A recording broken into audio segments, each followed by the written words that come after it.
Welcome to the enormous and frankly rather hot Mercedes stand at the Paris 2014 Motor Show. The big unveiling, as far as we're concerned here, is the C63 Amg Saloon. It's quite a cool looking thing. It certainly looks like an AMG. The only thing I'm slightly disappointed about is the rear. It wants some bigger, fatter arches on it. Anyway, of course, what's most important is what's underneath the bonnet. It's the brand new 4-litre V8, 32% more efficient, yet more powerful than the outgoing 6.2-litre V8. It's of course naturally aspirated. If you want that engine, by the way, they're still doing it in what was the run-out, the 507 Coupe. So if you want the last of those engines, go and buy one right now. Anyway, back to this twin turbocharged engine. Two variants of the C63. It's the normal one and the S model. Standard one gets 569 brake horsepower and 579 pounds-foot of torque, which is good enough to propel it to 62 miles an hour in 4.1 seconds. If you get the S, that goes up to 503 brake horsepower and 516 pounds-foot of torque. It takes a tenth off the 0 to 60 times, so that's down to 4 seconds. There's also, however, an estate version. I love a fast estate, and that's just over there. The 0 to 62 mile an hour time goes up by a tenth, but the power figure's exactly the same. And you can lug more around with you, which is rather wonderful. I think it looks better too. Inside you get all sorts of wonderful AMG augmentations, also all sorts of buttons to press, obviously the dampers that you can change. There's also one for the exhaust.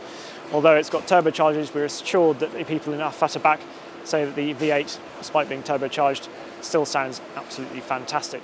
There's another car on this stand that's got the same engine, and although we've seen it before, it's been unveiled before, I haven't seen it before, and it's just over there, and I'm pretty excited by it, I have to say.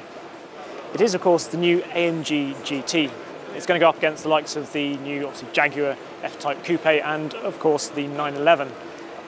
It's another car that I think looks a lot better, actually, in the metal than in some photographs. I wasn't sure with the surfacing, because it's very smooth surfacing on it, sort of helped by this satin paintwork. It looks much more compact in the metal than I think it did in the pictures. Possibly in the photos it looks too similar to the SLS in terms of this obviously long bonnet and then short rear, but actually it's a much smaller car overall, which is nice. Again, looking from the back, you can see these incredibly smooth lines. One thing I was going to say, the front, I think the headlights actually look almost, there's something quite Maserati-ish about them, so have a look at that. Also, practicality in this sort of segment is a big thing. People want to take this car away, take it touring, perhaps go around Europe in it, and it was something the SLS always had a pretty small boot. It also can carry ice cream in it because it just went horrible. This rear hatchback, well, as you can see, there's a lot of luggage space. Not very EVA, I know, but it's things people care about this. If you're going to spend £100,000, you want to be able to use it for more than sort of carrying a pencil around. Anyway, let's go and have a look inside. Sitting inside the AMG GT, it's a lovely place to be, I have to say. It feels like there's a bit more room than you got in the SLS, but one thing that remains is this majestic view out of this sort of acres of bonnet in front of you. I also love this centre console, which was apparently designed or heavily influenced by a NACA duct, and these vents along here encased in carbon fibre are also extremely cool. Now, the engine is obviously the heart of this car. Gearbox is 7-speed dual clutch gearbox, and you get an LSD as standard. There are two different versions of the car. There's the GT and the GTS, and in the GT it's a mechanical limited slip diff, and in the GTS it's an electronically controlled limited slip diff. Those are not the only differences. The main differences come under the bonnet with the engine.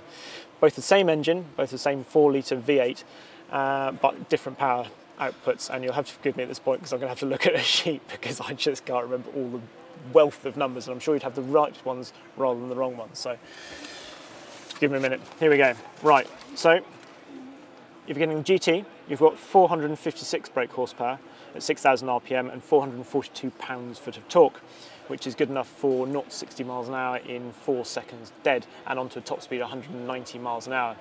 GTS, well, it raises the top speed to 194 miles an hour, just in case you're racing the lesser car on the Autobahn and you want to make sure that everyone knows which one you bought.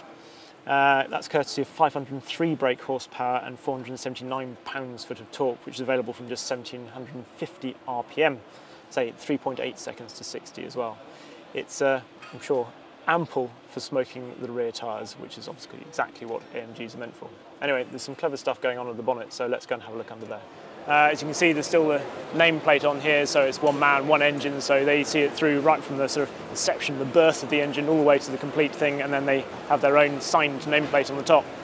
You can actually see how far back this V8 sits in the chassis. It's so 47-53 weight distribution within the car, front to rear, so this is the reason why. The engine starts just about back there, and then you can see the two turbochargers sitting within that V in order to help cooling them, to avoid having a sort of, you know, Subaru Impreza type scoop in the bonnet. The air comes through here, up through this grille here, in through here, and then you can see this sort of double skin underneath the bonnet here. Forces the air across the top and then out the back, drawing the hot air out. It's very, very cool indeed. The V8 is in fact sort of almost two of the A45 AMG 4 cylinders then sort of spliced into a V. Cool stuff. Final thing to say really about the AMG GT is it has a fundamentally aluminium construction, and we should be driving it in a couple of months' time. And I have to say, I really cannot wait. So that's the Mercedes stand. I think Freddie, the videographer, has already fallen in love with the C63 AMG estate. Sees it as a fantastic film wagon, practical, obviously. And yeah, what do you like from the stand? Let us know via Facebook and Twitter and the website, YouTube comment boxes, and give us thumbs up and all that sort of malarkey. Let us know if you think this is going to win the F1 Championship this year. Hope it's bolted to the wall secure.